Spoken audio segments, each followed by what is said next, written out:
Bonjour mesdames et messieurs, heureux de vous avoir nombreux devant vos postes de téléviseurs, vos écrans, vos téléphones, votre émission Congo Positif à caractère pédagogique, émission Bipaiwa Pitoyaka Kochoke, idée pour que non.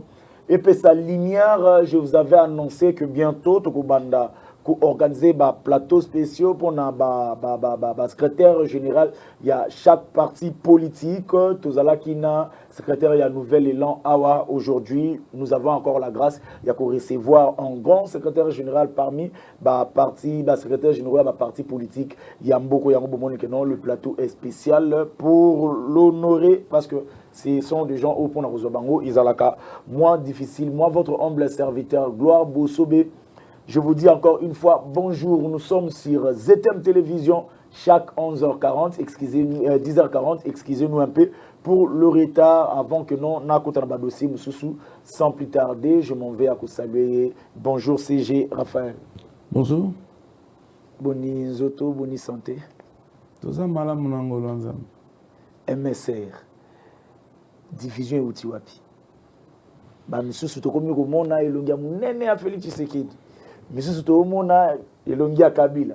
Sikoyo tozoye bate izalaki ya Tshisekedi eza ya Kabila tozoye bate. Oyebi ya vrai na ya faux ezalaka. Ya lokuta na ya solo ezalaka. Ya malamu na ya mabe ezalaka. Et koki kokoma pe na parti politique ya vrai na ya faux ezali. Ya lokuta na ya vrai ezali. Et salite parti politique na biso MSR biso lubi ezaka moko ponini ute bandeli MSR et salami ezana mobandisi nango mobandisi ya MSR eza Joseph Kabila depuis 2005 mututu o azana mboka Congo na ba o bazana mboka bapaya o balandaka politique ya Congo ba yebite MSR eza parti ya Kabila na tango wana nous avons un parti à majorité présidentielle. Ponine. Kabila est mon comme bandisi à l'ingomba politique ou un mouvement social pour le renouveau. Azalaki est mon le chef et à majorité présidentielle. Et Azalaki autour na une majorité présidentielle et Salamaki. Nango parti oyo est mon à Salisi et Sengeli Zalaka la majorité présidentielle. Ponine. Orientation politique, vision politique, ezalaki, ezaya Joseph Kabila. Misolo, fonctionnement, il y a un parti politique pour fonctionner. Il faut qu'à Mbongo, ce n'est pas un secret. Mbongo et à Joseph Kabila.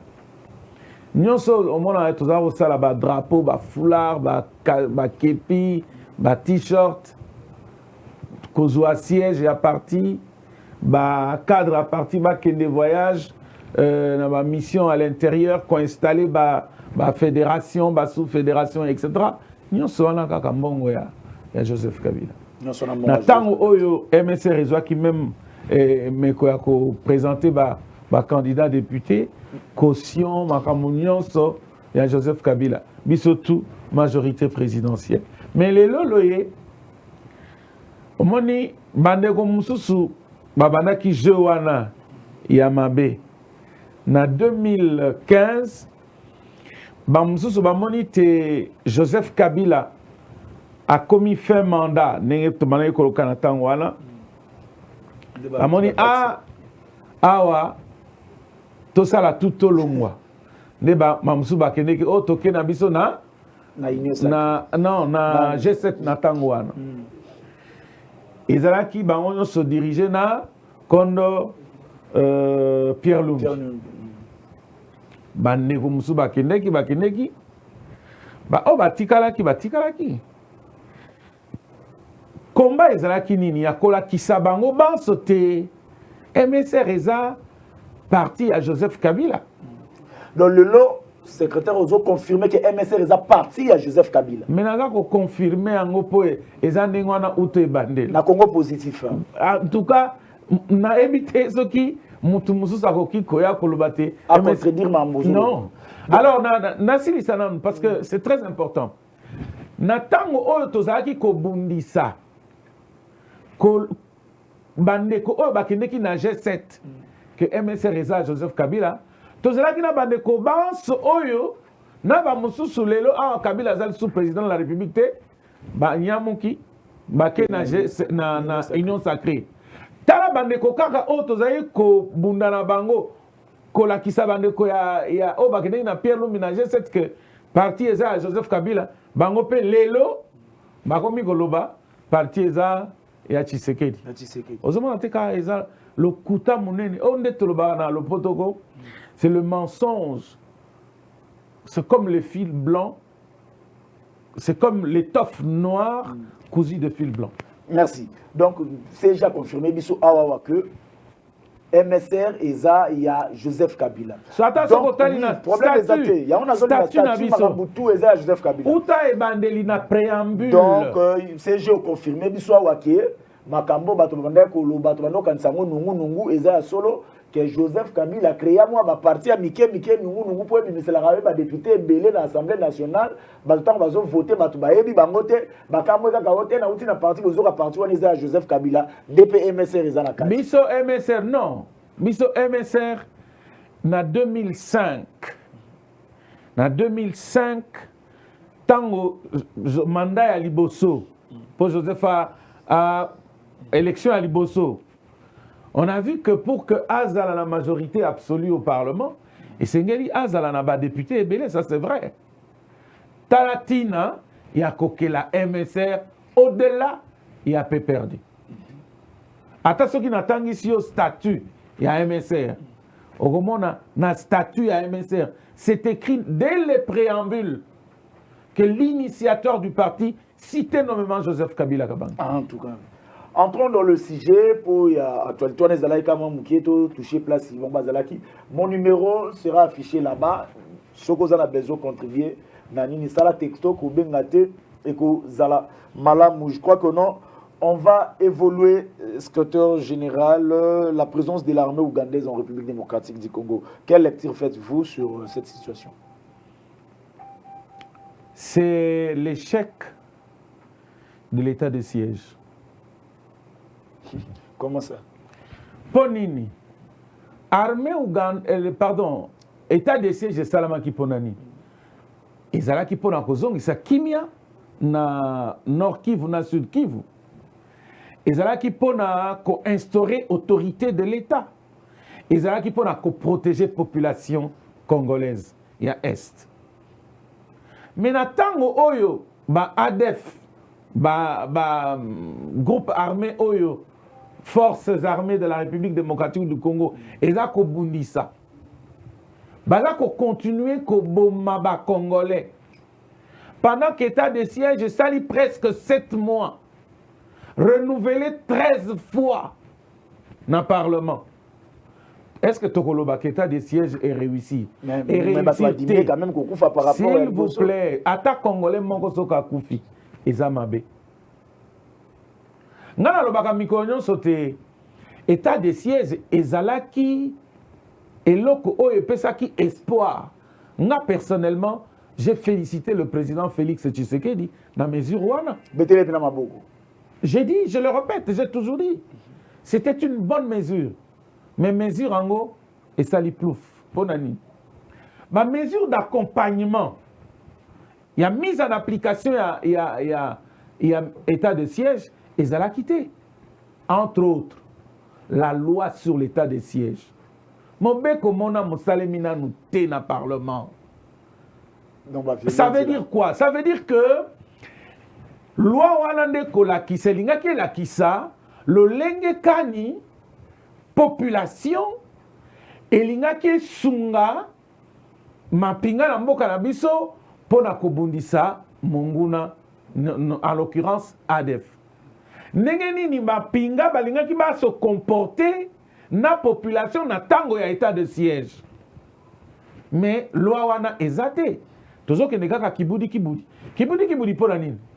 Ordonnance ezali à solo, déclarant l'état de siège, décrétant l'état de siège, mais les militaires au batinda mikuna ba diriger parce que dans l'état de siège, ba diriger la province, bazande ba militaire, ba soda. Baza ko diriger selon loi et administration publique, il y a territorial, tout baza qu'on dirige selon les règlements militaires. Parce que loi et état de siège est athée. Nous sommes dans une période d'exception. Ça veut dire que l'administration publique n'est pas dirigée par la province, tout le territoire, en temps de paix, et ça bongoté. Ah, exception, et ça vraiment, et ça mitumba. Balobate teza eloko musoza mitumba ponini, bisika oyo, basoda na biso bakokuta munguna, babeti minduki massage ezali, et betami. Ça veut dire que na tango wana, population peso qui eyebi bisika oyo, ba rebelle wana bazali, to ba groupe armé ezali, batuana yamabe ba batami, et sengeli baya ko yebisa, ko collaborer na basoda pour dénoncer bisika munguna zako batam. Mécanisme de collaboration entre populations. Na basoda o bazako diriger. Eza na niveau nini. Texte nini eza ko assurer mécanisme wana. Parce que bino bato bozala ko sala la test, bino bato bolanda la constitution c'est bino bakabiliste bo banda ko respecter makamba bo ke nango nyoso tout. Nini obotia po esunga bana mboka. Pour Félix a quand même un état de siège, tout le monde n'a pas besoin de moto, tout le même Yarokita. Mais pendant 18 ans, beaucoup de gens qui ont été en non, non, attends. Natango, il y a Joseph Kabila, Soko Lingui, Kozongela Yango. Na période où on a Bitumbeza qui na Est, c'est vrai. Mais armée paix, gouvernement, ils ont eu que ça la manche pour na Kobundisa, Banguna. Je vous donne un exemple. Démantèlement, il y a M23. Et ça, il y a Tshisekedi. Et ça, il y a Joseph Kabila. Est-ce que, au lieu que l'on a Joseph Kabila, il y a Kotikaka, Est, Zalabongo, Batubaku, Fakaka, Bitumé, Zalate. La rébellion, il y a RCD, Goma, Oignon, c'est Salami. Et c'est là qui n'a pas c'est Natangwa Joseph Kabila. Est-ce qu'il fallait Kaka? État de siège pour la Bitumba. Je pense que non, le mécanisme Moussou Cezalaki, ce sont ces mécanismes qui utilisés dans le Joseph Kabila pour la Kossi Sabitumba. Il fallait qu'un état de siège. Mais ce qui. Non, nous sommes en côté les pour faire tomber non, état de siège et un mécanisme Moko Kakate pour la Kossi Sabitumba. État de siège et pratiquement mesure ya souka. Mesure à souka aussi ça bitumbande état de siège. Parce que awa état de siège bandaki. Ti lelo ça fait 5-6 mois lelo. À peu près. Nga mitunaka toujours. Ce qui état de siège est commis à niveau à kosi ça bitumbate kozongi sa kimia na STT. Président de la République a aussi skoni. Mais ministre a déjà fait, ministre a déjà fait un lobby qui est basé à Lokuta, ministre de la communication armée ougandaise. Ministre de lobby bongo. Ministre du média, Mouya. Mais tant na ministre, tant na habité limisanga. Est-ce que yonde aux en retard et information ton ministre de Azobuka Lokuta. À démentir. Mais non, na lobby hein. Ngana oti kolanda même siko, même na France 24 balobakiango. Que l'armée ougandaise est entrée en appui de l'armée congolaise pour attaquer ADF. Le ministre a sali point de presse lobby. Il y a des généraux Mibale. Il y a la police, il y a l'armée. Général Kassong. Pour couper cette information que Babandi a attaqué. L'armée ougandaise est attaquée. L'armée ougandaise est attaquée. Ezali. Ce qu'on a dit, FARDC a l'accès, incompétence et capacité. Mais non, on a dit que tout ça mapinga solo. Sauf que, style au gouvernement et à Wario Rezui, attaque bazwa qui terme il y a XOR, il y a film XOR Bami Bambi, gouvernement et à Wario Royo. Basali makambo ndenge sali makate. Armée étrangère. Et quand on a est-ce que Yebisa qui va député, est-ce que le Parlement est Yebi, Parce que naebi que ba député ougandais baza ko se plaindre déjà, ko dénoncer ndenge nini mapinga na bango et koti na RDC ko kende ko sala bitumba. Bango ba yebite. Ministre oyo lobi ya alobite FRDC, pardon, armée ougandaise ezate na koya ko appuyer FRDC na mboka na biso. Yemoko alobi baza na ba comment les termes qu'il utilise là, il revient à terme plusieurs fois na point de presse na e. Alobi bazozo ba opération ciblée et concertée. Opération ciblée et concertée bazo salango armée ougandaise ezate. Merci beaucoup, CG. Je crois que non. Je vous rappelle que nous avons réussi. Le secrétaire général, il y a MSR, Raphaël Loulou. Donc, c'est avec lui que nous sommes là et c'est avec lui que nous, Toko Mekampe, qu'on continue. N'a vu que tout besoin de la question. Donc, ce qui n'a raté, c'est que Tina et Zate, Toluke là qui est parce que la raison pour laquelle Congo Positif et Luki est on a s'abonné à Congo Positif, va bozo landabiso na YouTube et Kozala Malamu. Merci na 9050 abonnés, beaucoup mis, c'est on est un espace à 6 mois. Na Pessimino, vraiment, merci beaucoup. CG. À quoi bon il y a continuer na mutu oyo yo lobby to lobité à kozala na prison loko la Vital Kamere loko la Willy Bakonga ndenge azala a uti kozala à quoi bon ya kozala ko simanaye ko soutenir ye avant na kota pena mutu ya makamona pona tu na yo rester ya makambwana mutaona ni de ko Joseph Kabila na enquête hold up koyoka ba conseiller il y a Félix Tshisekedi Misusu cité na kati ya makambuana ya hold up. C'est une surprise pour vous? Surprise pour na kotanga Joseph Kabila sans preuve. Oui, c'est une surprise. Mais pour na oui à Joseph, oui à conseiller chef de l'État. Ngana ebi gestion na bango te pour batanga ka bango depuis procès à 100 jours batanga ka bango. Est-ce que ça surprise lelo? Surprise depuis procès à 100 jours. Batanga ka bango bazaka na makamwana. Eza vi na bango mo mesano na bango. Bongo surprise ani nani angaza ko aza surprise lelo. Mais surprise eza ndeko tanga Joseph Kabila na likamba 138 millions sans donner de preuves. Surprise eza nini. Tambour battant. Ba médias occidentaux oyo ba réussir ko corrompre mamongo po ba bimisa soki 3000 pages ya rapport oyo balobi te Joseph Kabila nde azwaki misolomana pona soki na kosani mais sans avoir donné de preuves vraiment palpables que ça Joseph Kabila muta aibaki mbongwana. Mais surprise des années. Surprise des années. Surprise des années. Jules Alingeti, inspecteur, il y a inspection générale de finances. Oh, il y a l'équipe Nzambe, il y a Union Sacrée pour démanteler Miibi. Il y a un commis avocat Joseph Kabila.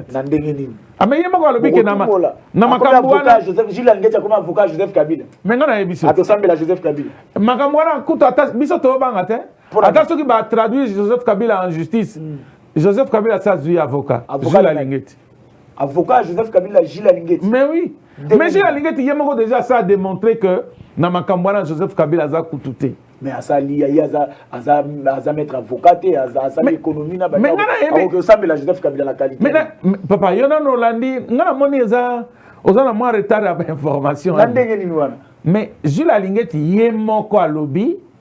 Oui, mais il a pas eu lobby que Gilles Alingeti a avocat, il y a Joseph Kabila dans le tribunal. Mais il y a un lobby, hein? Ah, il y a un lobby. Que dans Makambouana, Joseph Kabila a zaté. Mamoni preuve mon côté. Il y a Bisika Joseph Kabila a trempé qui n'a Makambambongo anaté. Mais attention que Joseph Kabila va même dans le tribunal. Lobby kunato. C'est tout bien Gilles Alingeti a témoigné. Il n'a sans soin dans le lobby. N'a sans soin dans le lobby. Parce que Jules Alingeti a lavé Joseph Kabila. Pour Nini, les Occidentaux, les loyaux, Bandeko Mingi, il y a eu des personnes qui se frottaient les mains, les médias occidentaux, et lobby, Kabila Boy. Mais viendra leur tour un jour. Comment ça? Les Occidentaux ont toujours fait ça avec les dirigeants africains. Lorsque leurs intérêts ne sont pas rassuré. À moins que Félix Tshisekedi ad vitam aeternam azalaka kamuto assuré ba intérêt à occidentaux. Mais nous avons vu le maréchal Mobutu, paix à son âme, a protégé les intérêts des occidentaux jusqu'au bout. Mais à un certain moment, ils l'ont lâché. Mais il viendra le tour, il y a Félix Tshisekedi. Est-ce que Bino peut lâcher qui Bino? Aujourd'hui, Joseph Kabila, vous savez, a comment qui monte à quoi abattre, pourquoi? Parce que, un, il a revu les codes miniers. Et c'est Pélissa qui va occidentaux. Deux, Joseph Kabila a organisé une élection dans Mbokanaye sans avoir sollicité l'aide des Occidentaux pour que Bazala la même mise était sur nous. Trois. Il a revu le code minier. Et là, on est peut changer. Mais parce que tout le monde a quitté le code minier, ma minerai en Mbokanabiso, et ça qui n'est que salissa, ma minele. Outakala. Nana évité, tant qu'on a bali venir sur l'histoire, nana évité que la Belgique a été construite en grande partie dans Mboka Outaki na Congo. Est-ce que nous pouvons, il fallait tout continuer quand la situation, Anna? Nous sommes un État indépendant, un État souverain, un État indépendant, on pouvait prendre des mesures pour faire fonctionner Mboka Nabiso avec nos richesses. D'accord? Les contrats chinois, Oyo et Salicité, chinois, baba na kotonga banzela kili ba hôpitaux ba réhabilité ba école malgré banzela pezo mais la raté le rôle biloko na bango. Alors sikoyo bisika oyo ba occidentaux bazali kozwa ba marché wana ekomi ba chinois. Ah oui. Tala kanda et ba occidentaux contre Joseph Kabila. Joseph Kabila était un homme à abattre. Troisième chose, élection na oti koloba awa. Oyebi na élection ezalaka toujours ba mindele baya kosunga biso tokopesa boye tosala boye ponini tango boko ndima bango ne babali ko orienter bino. Joseph Kabila na renya ya lobaki tokosenga lisumbongo ya ko organiser élection na ba occidentaux ti kanda yango wana. Ozomona. Quatrièmement, jamais na ba pays africain oyo na ba pays à tiers-monde passation civilisée et salema entre un président de la République en exercice, militaire de surcroît, et un président civil, sans qu'il y ait de coup de feu. Bamonite, Joseph Kabila a marqué l'histoire et l'Afrique, histoire et la République démocratique du Congo. Alors pour effacer la trace, mais malheureusement, ils ont effacé. Pour effacer l'histoire, la trace, ils sont en train de créer, monter Babiloko, en utilisant les médias de mensonges. Les médias de mensonges, je dis les médias de RFI, BBC, Mediapart. Mais papa, le Kouta Mounene, oh, BBC, il est le Kouta à Père Noël. Le Kouta Père Noël. Oh, mais Père Noël, il a le Kouta. Sorina, yomoko sombi cadeau, poupée à moi, nanayo. Ou emballé en bombi quelque part. Ozelile mwana lali na butunde oyeko tia pembeni ambetu na yo na tongo la musio Père Noël ayela ki yo poupée. Et là lokuta te. Mais ça lokuta te. En tout cas. Alors oyo siko ya 138 millions oyo batie na mutu ya Joseph Kabila. Et là lokuta munene le kata Père Noël. Oh. Ah bah oui. Pour preuve ezate. Nyoso wana kaka parce que ba médias occidentaux wana ba lingi ba utiliser bango bala kisate Joseph Kabila Zamabe surtout que awa lisusu mikolo et comme kaka soko leki na bisika nyonso Joseph Kabila soko leki batu baye belé mais peut-être ba pour la curiosité anini mutu bomona tala na lobby hein China Rambo comment vous benga ki mikolo nyonso ba curiosité ba na lobby bambule belé nyonso bozaka na e bomona kae et comme kaka mutanga ni soko leki na e koto batu belé oh soka zongi batu nyonso ba komika Joseph Azunga soka zonga kata akenda ki pona nini ba monike popularité oya komi nango kolekata na 2018 akozongela nini tanka malali nzala tango mulai omoni te basoso eye na nini oyo omoni te bamiloko oh likambo basoso wana tokolobango nga na obanga eloko te lelo tolobango nyonso toloba nyonso bisa vérité nyonso awa te bazolanda na etando ekela ngongo partout mais balanda te bongo nga nayeki koloba mpo eza na kuku nga na yo kaka esengai bango balanda te Tango ba monite Joseph Kabila batu ba komo lingaye mingi. Babi oh eza danger. To sala nini? To éclipsé. To lukaelo ko moko e bimandengo wana. Ce sont des systèmes et ça les maka. Parce que bon lingango batu ba komo lingaye selon yo euti nani. Et euti nani? Oh lo biaki yo batu. Si ba monite o monite ki espoir o ba pesa ki na ba congolais ki tellement munene. Tellement munene ba ya ko mona nzokande zandengo wana ta. Banani. Kasi bato ba ya ki ko remplacer Joseph Kabila.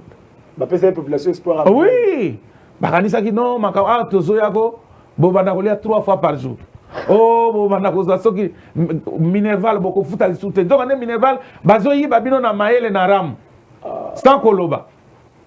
Mais ya solot. Ram yo ki te batu ba o dénoncer ram. Koko ta pesa ram te na kozongela ngo. Ngana tunyona. Oyo ki sango teke ba biloko ye na matadi. Oli yango to oli yango te. Donc ba ki ta biloko ba so comme na ba 2000 francs. Ba poisson ba ram ko biso ki combien wana. Yo ko somba oli. Omoni na mboka na bisoko e singela ki to yoka soni ya kokumisa ba mbisi oyo euti na Mozambique. Comment ça? Pona nini? Tozana e bale munene na ba rivière munene. Gouvernement olie sala makasi. Ngana betela gouvernement maboko ya ba warrior atande ngwana. Ya ba warrior ko betela maboko. Basala ka tout bambisi ebo mama na ba fleuve na biso na ba lac na biso na ba rivière na biso pona coller sa peuple congolais. Que kokende kozwa kokende kozwa bambisi na mboka mopaya ya nyongo. Mbisi ya nyongo baye ba pompe pe formol na kati. Vrai faut que bino mutu bosala ki organiser kufa po égaler tout le monde. Te ndengeni. Te siko ba oya égaler bando somba. Ya égaler bando pechango awa. Biso est-ce que biso tozali kolobate égal azali ko sala commerce na etoboité. Est-ce que biso tozali kolobano tokangi ko sala ko beta tangwa poto na conteneur à mbisi? Non. C'était une activité normale parmi tant d'autres. C'est ça le grand problème. Le problème est que pourquoi société par exemple le quoi Orgaman Orgaman ekufa yango moko na lobi awa Covadis ekufa ezaki ponana nyoso sourang na non ba société boni et kanga yango moko non na ba pillage non à partir ya pillage il y a 91 ou 93 ne ba société mingi ekufa. C'était pas à cause il y a Joseph Kabila. Au moins il makambo yango te batu bazo lukakaka tuba biloko moko boy batia na muta Joseph Kabila po bala kisate azamabe. Non, le problème c'est celui-ci. Même ceux qui bo annuler bo zipa Joseph Kabila akobi makaka ne ti ressort. Bo vandeli sala erreur au telema. Au moins paka avenir. En tout cas, je crois que nous tous ceux qui n'ont tourné à monter pour nous qui déjà CG le royaume va lui foutre matika nous peut Congo positif to foutre ma question la mission le rôle en Congo positif est ça le choc des idées jaillit la lumière ma question à Baramboka biso to tourna yo parce que on avait annoncé déjà à Baramboka qu'il fallait to yamba yo. Vous avez la réponse à Baramboka. En tout cas, sikoyo bo continue bino boyebi ke bozo longwa. Bo sali que non bataille makambutu sur mesure. Kabila il faut foutre autant en tant qu'ancien premier ministre, ancien président, ex-président, ancien président Yamboka. Il est mon sénateur à vie. Tolongwe wana. Pourquoi avoir laissé des pièges pour que ceux qui m'ont Yamboka hier, à l'oukia simba pour ça les langues malamu, allez, bino ala batamiso ganga, tala kotana simbi, azamu tumabe mutasala kibu, na keno malem. Batieli na ni piège. Piège. Batieli na no piège. Botier na pas beaucoup zamboka yasika. Na kene na yo na ba piège. Kata ngelo moko. Mais na yebi ke ba piège ezate. Ba piège ezate ndengeni. Bozi makambo bosali botier na table bino mo bosali li angoti. Makambo nini? Tokei. Dossier 100 jours. Bino batu na bino misu ba réclamera paternité nango ke non, eza dossier na bino botika rango likolo à table. 2. Oyoyo komino minembwe. Bino déjà programme ezalaka bosali makambu bozui rumbe wa boti wana boyika ke non le roi yo kozala kuna soki boye pas nyonso na nzoto ya président de la République. 4. Vrai ou faux que ram eza ya bino. rabe banda depuis l'époque Nabino jusqu'à présent baton ba ko matérialiser ngo ali bato so Mathieu au créneau non Félix azosala makambo malamuti. Pourquoi avoir laissé les pièges oyo bozo sala na moto bozo luke chèque à moto ngo tikana limbola muke na uti koloba piège ezate piège ezalaki pété na onyo sotangi wana nini kasi sali pe koma bongo likambo ya 100 jours eza bisoda eza régime akabila te 100 jours eza nini ezalaka période moko o ba observaka na d'habitude na mokambi nyonso soki akomi esika période oyo akosaklimate kotala lolenge kani akoki ko faire avancer makambo na tango wana soki ba remarquer ba biloko moko ezosimba te baza na temps ya kokorige yango pour que makambo matambola malamu piège ya nini soki procès à 100 jours esalemaki eza biso te na procès à 100 jours oyoki likambo ya régime akabila kuna na kati ya wapi bango moko na dirkab na jamal coopérant na bango na ba ministre na bango oyoki nani kuna na kati mais likambo ya 100 jours wana tomonaki yaki kaka mpona Vital Kamerhe bakangi kaka Vital Kamerhe procès à 100 jours esili c'est normal boloba bongo parce que jusqu'à présent balobaki vous en relation malamu na Kamerhe mais ngama wana zoyebi biso c'est un grand frère. C'est un grand frère. Vital Kamerhe, c'est un grand frère là où il est jeune. Et FCC. Non, moi je te dis personnellement. Au Koloba Bongo, et Talika Yo Mengana Lobi, Ngai Raphaël. C'est un frère. Nakoki Koloba Tete parce qu'il est en prison, na Lobate, Naebi était Naebi. Yepe Ayebinga. Mais Naebi que procès à 100 jours. 100 jours et Yakapona Yekaka. Après kokanga kaka procès sili poso ki ba fungolaka nini ngeko ba fungolaka na procès à 100 jours la ba aspect musu ba fungola ki nyoso tutala ki ba fungola ki ba fungola 100 jours zaika kaka makambo ya ba maison préfabriquée te ezali na ba makambo musu ebele atako ba maison préfabriquée yango jamalanga na lobaki te ba maison ezana ba conteneur ezoya basi ba monaki na ba conteneur place ezali siko bakangi moto anga ndenge nini pona nini donc wana eza bisote piège na bisote wana to keza bango moko likambo ya nini olobaki lisusu komina minemo ebandi na bisote minemo eza conflit akala ebanaki uta même na tango maréchal Mobutu yo ebaki te ancien directeur ya maréchal Mobutu azalaka rwandais bisengimana nde asalaki que banyamulenge bakoka kozwa mabele na ba montagne bisika bakoya kovanda eza likambo ya eza piège te c'était une question réelle il y a survie à bato il y a population il y a souveraineté à bato d'accord soki bino boye na mbangu bozokoka kotuna makambo te oye komikotisa na libulu yo moko il fallait kozala prudent omoni ndeko na ngai tango bato basalaka ba remise reprise ezalaka tosali remise reprise oyo akoti atikali oyo akei elobi nini tokotikala en collaboration tango mosusu tobanda kokutana tango mosusu badossier mosusu ekosenga na tuna yo mwa explication mais yo soko oye olobi nga naza tout suffisant nga nayebi nyonso nga nakoki nyonso na triomphalisme nyonso ya bato na yo ozokoka kotuna oyo azalaki wana te koloba te ndeko awa likambo oyo eza ndenge nini likambo boye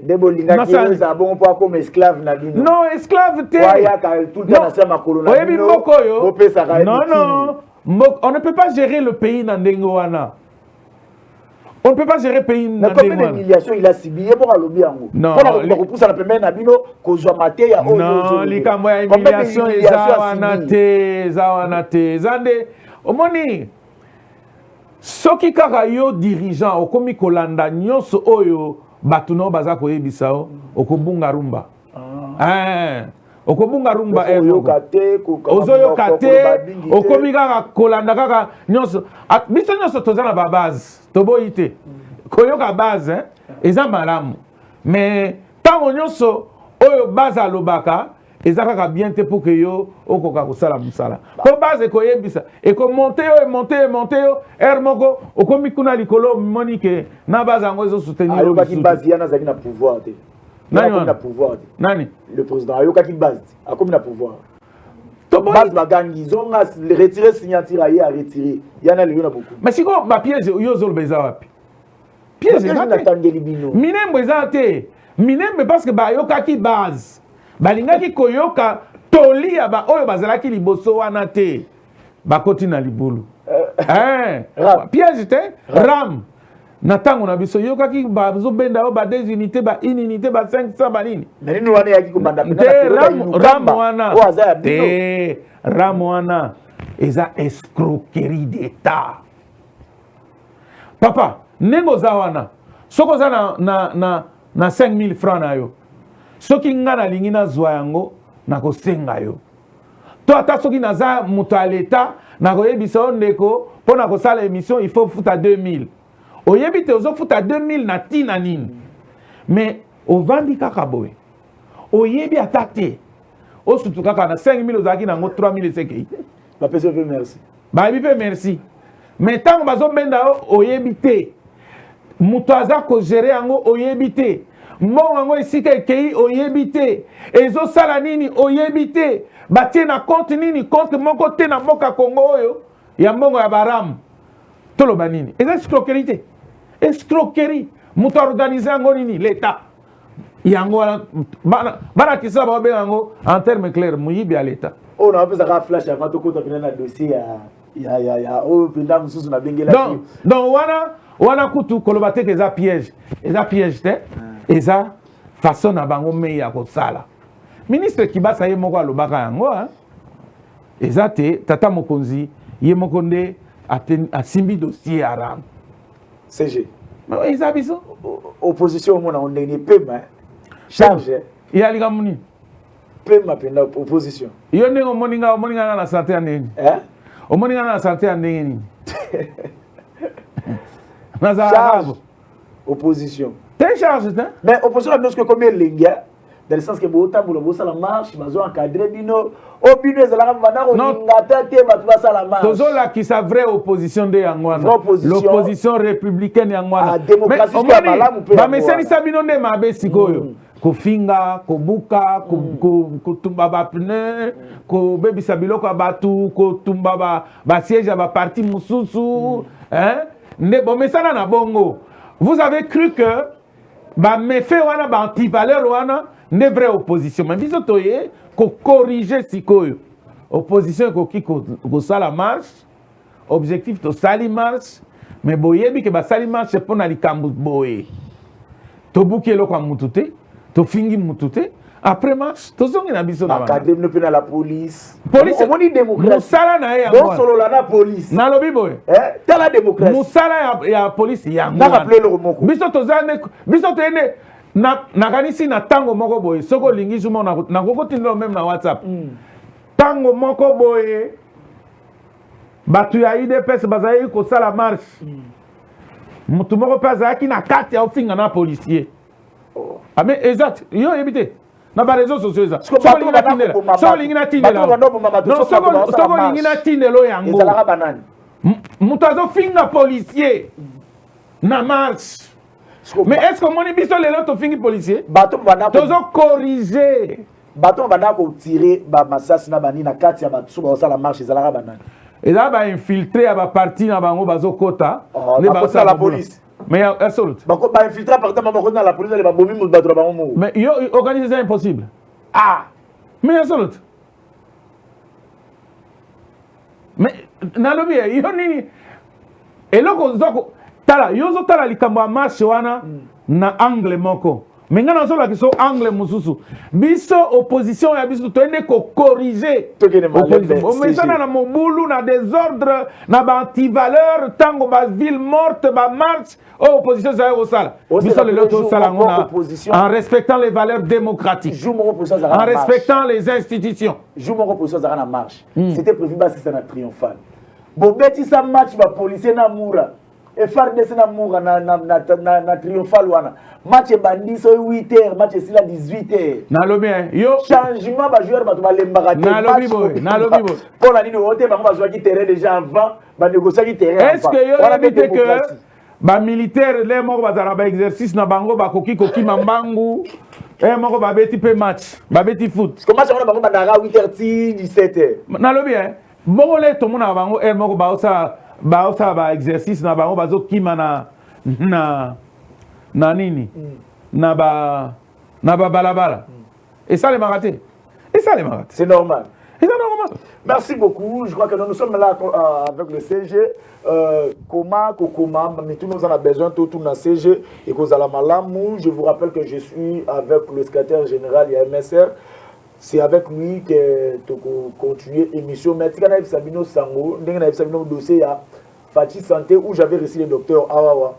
En ce moment où je vous parle, le docteur Azana Tacho, Makanga qui est dans le parquet, il y a Gombe parce que parquet à Gombe parce qu'il y a quelqu'un qui peut répondre. Dengue Babenga qui est quelqu'un qui doit répondre. Pourquoi Bazoé la combo, il y a Fatih Santé, il y a Mokolo la clinique El Rafa, à Kitisi ba pris à l'hôpital Naye pour la structure ya Fatih Santé à l'obia Sunga Mokonzi Mboka. Il y a le conseiller aussi Joël Mundabi ou à conseiller à chef de l'État. Il y a pas le que non combo on a Fatih Santé et ça combo ya ils ont appartenir Naye. Alors le la docteur Congolo a continué na ya à l'obia ya vision Fatih Santé. Le ko za moulay amazo katakango Fatih Santé bayo kanité le conseiller a mené na justice. L'obia le docteur a kenaki po bayo kaye. La clinique elle a famille surtout pour place ezali mais ba boy ko tikaye ba zuye ba garder à vue alala ki lobby jeter là-bas avec d'autres journalistes bandanou banan ba journaliste bisu ba kendaki kuna le docteur actuellement Azana Kacho Azaya kulala bakangiye. Pourquoi? Parce que le conseiller le chef de l'État a fondé et puis selon l'avocat naye bazolo ba ketango bazo tuna bango ba juge que pourquoi bokangiye aza docteur aza na ba hôpital neza awa akoki ko kimate bango ba FCA que non ba FCA bango que non ils ont dossier très sensible. Alors pour peut-être vous comprendre le projet en gros ceux tous ensemble dans régie mais quand on peut balancer le projet au docteur Asalaki comme ça bon on a pourquoi la raison pour laquelle ba kangiye na ko ça la plateau spécial na ba avocat na ba plateau spécial mais comme le rendez-vous était déjà tracé avec le secrétaire général on ne pouvait pas que zapper moi je crois on avait 2h30 tous en bango mais quand on a projet et après bon pourquoi le docteur Agos Kongolo mukolo ba clinique El Rafa azana minito ya kokanga. C'est parti. Tozela Kimingi, promesse, et comme une réalité, prise en charge sanitaire, initiée par le chef de l'État Fatih Béton, matérialisée par le docteur Agos Kongolo, dit Béton. Nanzela ya structure ya monene Fatih Santé, balo bakamboka elengi, santé pe, et comme elengi, mituna na bino ebele ezubiano, kala mingi te mobange na hôpital hautement équipé ezali kotongama répondant aux normes internationales pour la prise en charge ya ba maladie ya ba coups sociaux nyonso. Tala papa maman elenge oyo azomi na toute étendue ya ville province ya Kinshasa komi tungisama na yo te en attendant Fatih Santé ezosala baaction nango a partenariat na ba clinique nyonso ya El Rafa. El Rafa Yolo, na commune à Kalamu, avenue Ngoufou numéro 7, référence arrêt Jama sur Kimweza. Na côté Angaba, au commune avenue Kanyoka numéro 3, Massina, Toza na avenue Mbangi numéro 50, Massina de 4. Notre numéro de téléphone, le 09 98 35 75 53. Eh maman pona ba prix komi tungisama na yo te yaka kaka na ba clinique El Rafa na compte ya Fatih Santé nyonso bakosenga yo bipai misusu divisé yango kaka par 3 yango yo kofuta yoka ye moko. Nazobisa batu nyonso que les cliniques El Rafa continuent à fonctionner. Na ba adresse misa tout place ezali. Donc oye méthode collaborer na 7000 francs na yo on te consulte basel examen laboratoire ya ofélé ba consulter dans des conditions requises. Pena ba kamono comme j'avais dit précédemment hernie appendicite 80. Oye pour na makambu na yo ya kobota 50. Oye na makambu ya kyste d'ovaire 150. Oye na makambu ya prostate 800,000. Oye na makambu ata pa ostéosynthèse ko cha mikuwa mabele mikuwa tozo sala. Moi si mo razali banza na retourner. Ba tout taché le bon kate. To che ba plaque vissée. babombaka biloko na ndaku kasi maladi te okobima ndoki pamba na famille Fachi santé ya docteur Agosco la santé d'abord.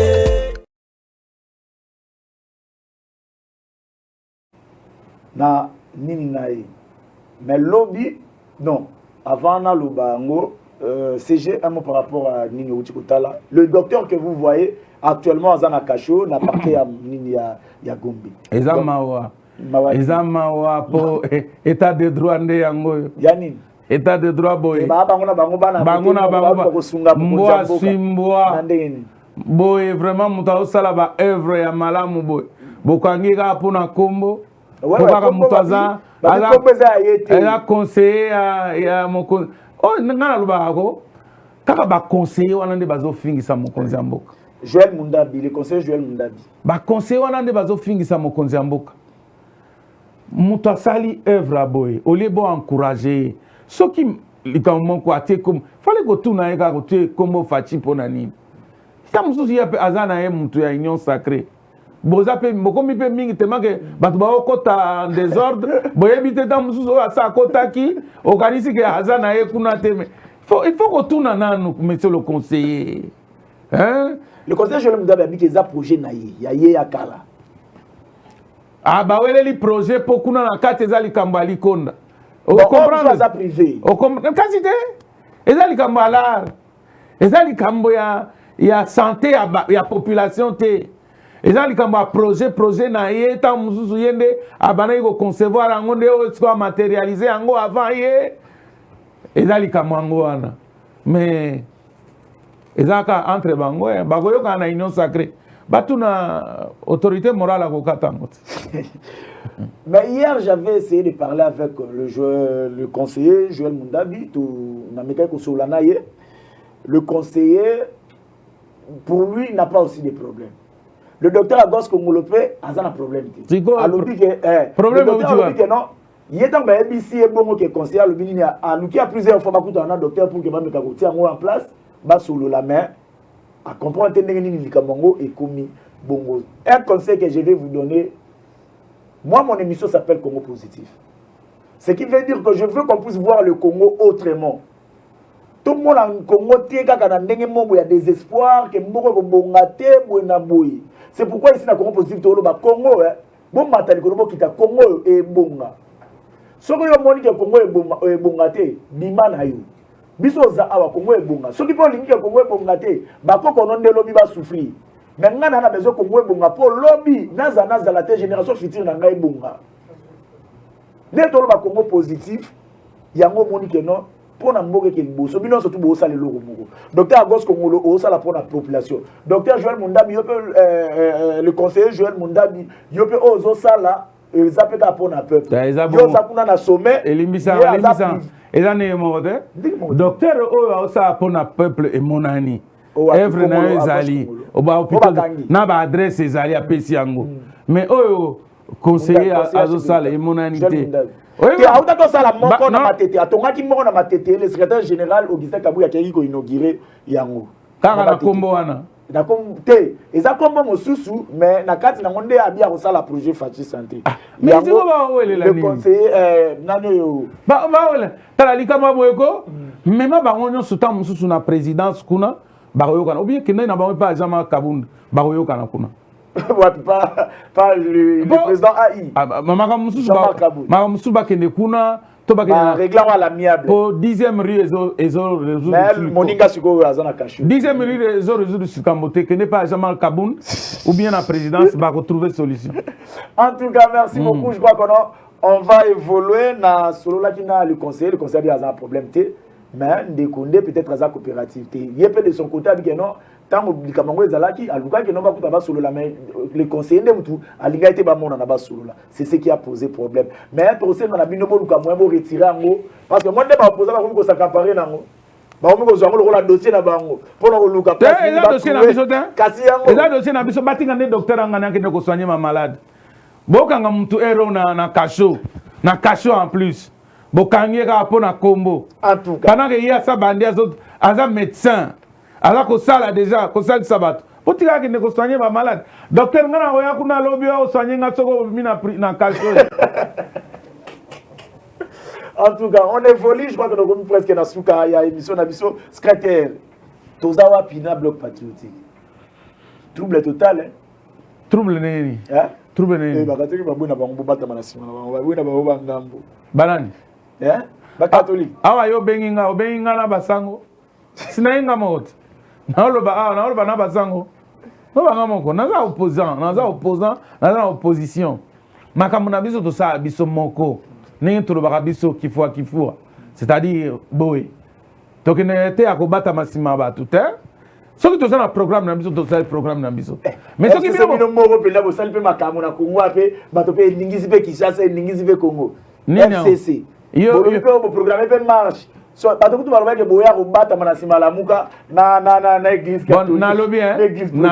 Aux journalistes.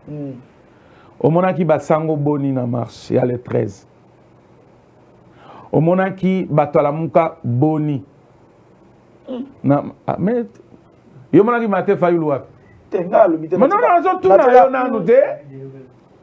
tout au moment qui bango wap. Bon, problème ni nae.